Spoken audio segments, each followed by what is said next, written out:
ფიქრებაზე 20 წუთიანი რაც იყო ეს ბუნებრივად დაიბადა, იმიტომ რომ სახში მქონდა მასალა.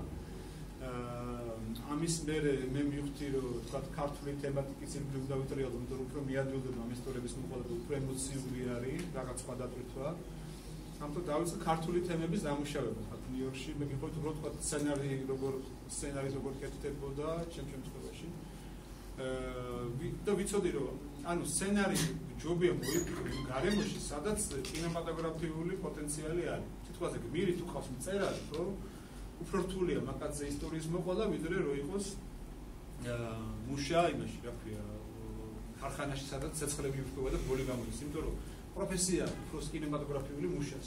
მწერალი ზის და წერს, ანუ საინტერესო არ არის კინოსთვის. სასაკითხად კაია, მაგრამ საყურებლად არ არის საინტერესო, იმიტომ რომ მოქმედება ფიზიკური არის, მოსაწყენი და არა კინემატოგრაფიული, ძალიან ეხა ბარტივულ რაღაცებს ვაპარაკობ. ხო. ამიტომ გარემოს სადა შენი გმირი სად არის, ხო? სად რა გარემოში ტრიალებს, რა პროფესიის არის. ამას აქვს ერთ-ერთი მთავარი მნიშვნელობა, ხო? ექიმი საინტერესოა. ის ხდებით, ანუ რა პროფესია, ანუ როცა მე სცენარზე მუშაობდი, ხო, ფიქრობდი პროფესია, გარემო, რაც მომცემს იმის საშუალებას, რომ მოყვე კინემატოგრაფიული ისტორია. ვიცოდი, რომ ამ დროს დამნიშნულოვანია ბევრი იგია, რომ იცოდე, ფლობდე ინფორმაციას, ხვდებოდე, კითხულობდე, ფაქტიურად პროცესში ხარ მასალების მოძიების. მე ვიცოდი, რომ თქვა ქართული ემიგრანტებიას ნაწილი დგას ქუჩაში და ელევას ბაზარ-ბაზარ მუშებიდან. და ეგრეთ განენ ქუჩაში, მანქანა ჩამოივლის, მიდის ვაჭრობა, ჩაუჯდებიან, ერთი დღე წავლენ, იმუშავებენ, დაბრუნდებიან. ვიცოდი, რომ არსებობს. ჩემთვის ეს არის უკვე საინტერესო კინემატოგრაფიული მოცემულობა, იმიტომ რომ გაუპარსავე კაცები ქუჩაში, ზამთარში, გოლი გამოდის პირიდან, კაცში ჩანს, სიგარეტს ეწევიან, დგანან, პარკებით ხელში და დამთრეული ინგლისური დევაჭრებიან, დამქირავებელს კინოა. უკვე თავარი მე ამაში ისტორია იყო, მაგრამ თავარი აი ვიცი რომ თქვა აქ კინო არის, თქვა ვიღაცას და ვინც რაღაც თონეში სიტყვაზე მუშაობს, კურსელებს შეიძლება კინო არ იყოს, აქ კინო არის. მე რომ და ფენებორი მოზებუნ ამ გარემოში იყო სიუჟეტი. მე წავედი ერთი თვე ნახევარი დავდიოდი ამ იმაში, რა ქვია, ამ ბირჟაზე, თვითონ მუშაობდი როგორც მუშა. ვიდექი ყოველდღე იქ ამათან ერთად ჩვეულებრივად ვაგროვებდი ინფორმაციას, ვაგროვებდი დიალოგებს, როგორ საუბრობენ, აზე საუბრობენ და ისტორიებს, აი თქვა რა და შემოწმებია, აი რა მოხდა რა ამის დროს. მე წავედი სამუშაოდ 1-2 დავკები, იმუშავე, დავბრუნდი. ანუ ეს გავიარე და მე ამის მერე დაიწერა სცენარი. სცენარზე უკვე მუშაობს დრამატურგია, მაგრამ წერას იწყებ მაშინ როცა ინფორმაცია და მასალა გააქვს და მასალით სავსე ხარ. მე მასალა მქონდა, ვიცოდი რომ თქვა ამ ტიპს ამ სიტუაციაში რა შეიძლება და გაეკეთებინა. თუმცა მე სიუჟეტი უკვე დრამატურგიულად ესეთია, შეიძლება არ იყოს მანდამაინც ორიგინალური, ხო? მაგრამ და რაღაცა სასპენსი გჭირდება, დაძაბულობა გჭირდება, რაღაც განვითარება ყველაფერი, მაგრამ თავარია იმ გარემოში შენ სწორედ გძობდა იმ გარემოს. ესეთი კომპლექსიტორი მე ვისაც დავდიოდი, ისინი გადავიღე, ის მუშები გადავიღე კინოში, ვისაც წავედი ქუჩაში, ზუსტად. ყველა არაპროფესიონალი არის ამ ფილმში ამერიკელი მსახიობის გარდა. გადაღება დავიწყეთ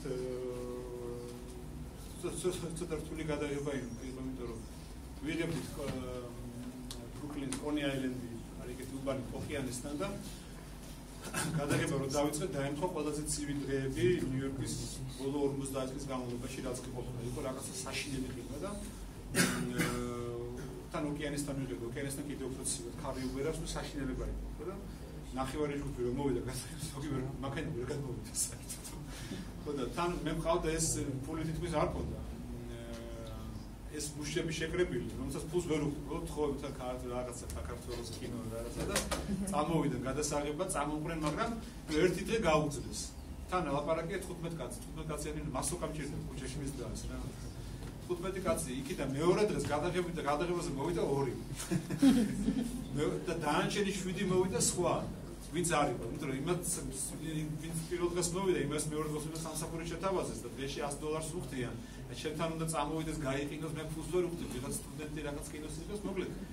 3 დღე ეგრე ვიცვალე, ერთი დღე ერთს ვიღებდი, მეორე დღეს მეორე ხალხს, ერთი რაღაცას იძახის რეპლიკას, უკვე ვეღარ ხვდები, ამან რა უნდა გააგრძელოს, თან ცივა ვიხინებით, ხვდებით და თან პასუხისმგებლობა, იმიტომ რომ ამ ნიუ-იორკის უნივერსიტეტში სწავლობ, რომელიც წელიწადში 50000 დოლარი სწავლობ სტიპენდიით, იმიტომ რომ ფულს არ ვიხდი, რომ ამ ფილმების მერე სტიპენდია საერთოდ ნახეს და ფულს არ ვიხდი, პირველ სპონსორი ხო. ამიტომ თუ კაი ფილმი არ გადავიღო, ვიცი რომ სტიპენდიას კარგავ და მაგდებენ უნივერსიტეტიდან და სტრესის აშინელი გიჟი, ხავი აი ესეთი რა, სერიოზული. არ აქვს სამპირდა ქუჩაში ბოზდებდი, რომ ვიყიდე. აი ეგეთი გადაღებაა, რა მოკლედ. და 3 დღის მერე ვიხდი რომ მეოთხე დღეს კი რომ მაგ თავის არავინ არ მოგვიდა. თავარი გმირის გარდა, ნუ აღარა მაქვს კიდე რა მოკლედ, სადა აპარატურა უნდა დავაბრუნდო, იმიტომ რომ სკოლა მასავს აპარატურას 5 დღე. ხო და ნუ საშინელ დღეში ვიყავი, ჩააბარეთ ეს აპარატურა და მაგ გადაღებული მე-13 ფილმის ისეთ საიღო ერთმანეთთან და ვერანაირად რო დაამონტაჟე ისეთი ეპიზოდები გადაღებული. ხო და მოკლედ არ ვიცი რა ვქნა, იმიტომ რომ ფაქტობრივად საკურსოს ვერ ვიღებ და ეს ნუ ჩავარდნებს მაგდებენ უსტიტუტზე. მე წავედით ალბანოში მე და ჩემი ოპერატორი ცოტა ხანი აზე გავხდით რაღაცა და ეს მეუბნება რომ მაინც ისა გაქვს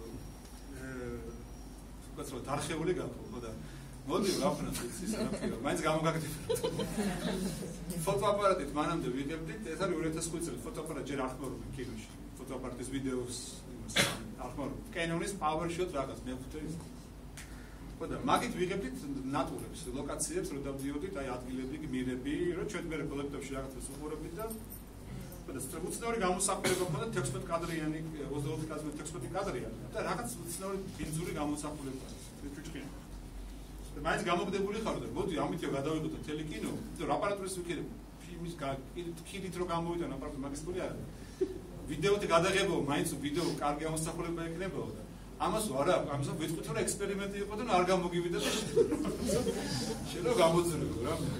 ხო და მოკლედ ავიღეთ ეს ფოტოაპარატი, რაღაც პრობლემები გადავიღე ვაჩვენე ჩემ პროფესორს, რომელიც რაღაც ფანი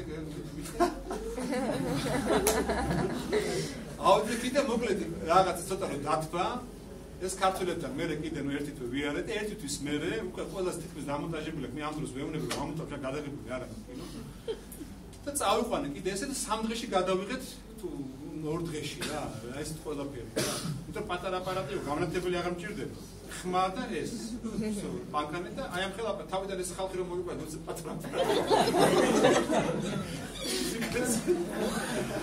მაგრამ ეგ გადავიდე ხო და მე მაგრამ სკოლაში იცოდე რაღაც ამან ბიჭმა რაღაცა აი პირველი ორი ფილმი საინტერესო კონდა აღარ გამოვიდა საწყალი რაღაცა და ხაზი მქონდა გადასმული და მე ეს ფილმი უსწრაფ წავიდა ნახეს მოეწონა გაიმარჯვა NYU-ს ფილმ კონკურსში მე წავიდა სანდენსში სანდენსი პირველი ამერიკული თავარი ამერიკული კინოფესტივალია კონკურსში მოხდა იყიდა ამერიკის ნიუ-იორკის არხმა მოკლედ ძალიან მაგრადია ამ ფილმს რა და მოკლედ ეხლა აჩვენებენ პირველ კურსზე უნივერსიტეტში როგორც მაგალითს როგორ შეიძლება გადაიღო ორკაპრიკად კინო იმიტომ რომ და გეუბნებია რომ ტექნიკას არ აქვს მნიშვნელობა თავარი იყოს ისტორია აი ეგეთი ისტორია გამოდიოდა და არა ეს DVD-ზე